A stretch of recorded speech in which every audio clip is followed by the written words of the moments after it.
Harka fuuni akkam jirtu kabajamtoota daawwattoota VTV oduuwwan dinqisiisoo guyyaa kana isiniif qabadhee dhiyaadhee jira. Oduuwwan waliin Ancaalchisaa Gammadaati.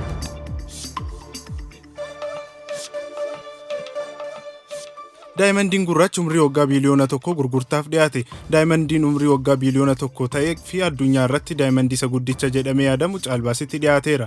Daayimandiin maqaa isaa Za'eejmaa jedhamu moggaafame kun maddi isaa eessa kan jedhu irratti tilmaamni adda addaa yoo jiraateyyuu tilmaamni tokko hawaarraa dhufe kan jedhudha.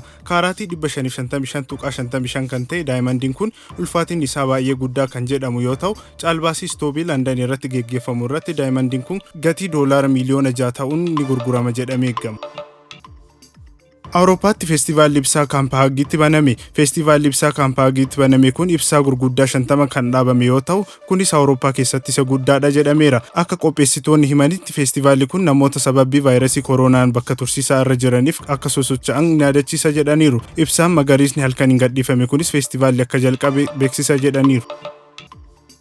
Taanzaaniyaan dubartoonni daa'imman isaanii waliin daree akka hin seenne dhorkite. Ministeerri barnootaa Taanzaaniyaa murtee mootummaa shamarran erga daa'imman godhatanii booda daa'imman isaanii waliin daree seenanii barachuu akka danda'an murteessee ture haqe. Ministeerri barnootaa biyyattii Adolf Meekaand barattoonni shamarranii erga daa'imman godhatanii booda barnoota isaanii itti fufuu danda'u jechuun daa'ima isaanii qabatanii daree seenu jechuu akka hin taane ibsan. Profeesar Meekaandaan daa'imman qabatanii daree barnootaa seenuun barattoota kaan waan jeequuf hafuu qaba jedhaniiru. Taanzaaniyaa keessatti barattoonni shamarranii ulfaan mana barnootaa irraa ari'amaa turan akka itti deebi'anis hin eeyyamamneef tures jedhameera.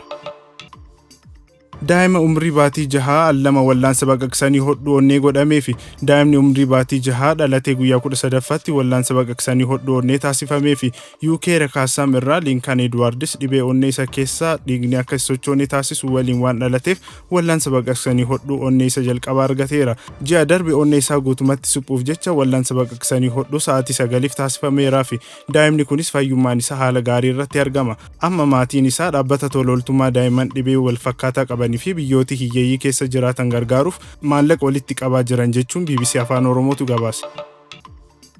Ergaan barreeffamaa miidhaa qaqqabsiisuu yakka onlaayinii keessatti ramadama jedhame. Ergaa barreeffamaa miira sodaatiin nama hiraarsisu yookaan bakka ergaa sobaa namatti erguun yakkoota onlaayinii raawwatamaa jedhuun seera nageenyummaa onlaayinii keessatti tarreeffaman.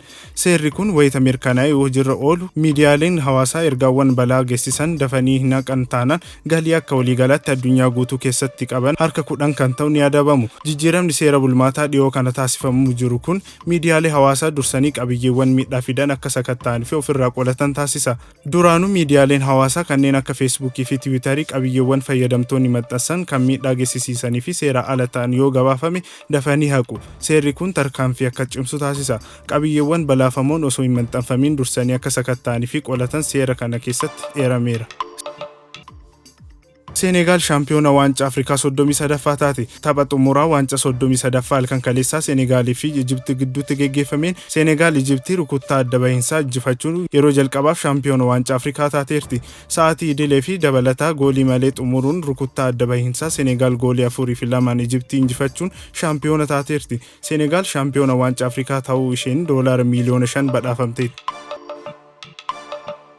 Egaa kabajamtoota daawwattoota keenya oduuwwan dinqisiisoon guyyaadhaa isiniif qabannee dhiyaanne kana fakkaata ture. Qophiileen VTV birootti fufuu isaa wajjin turtii gaarii.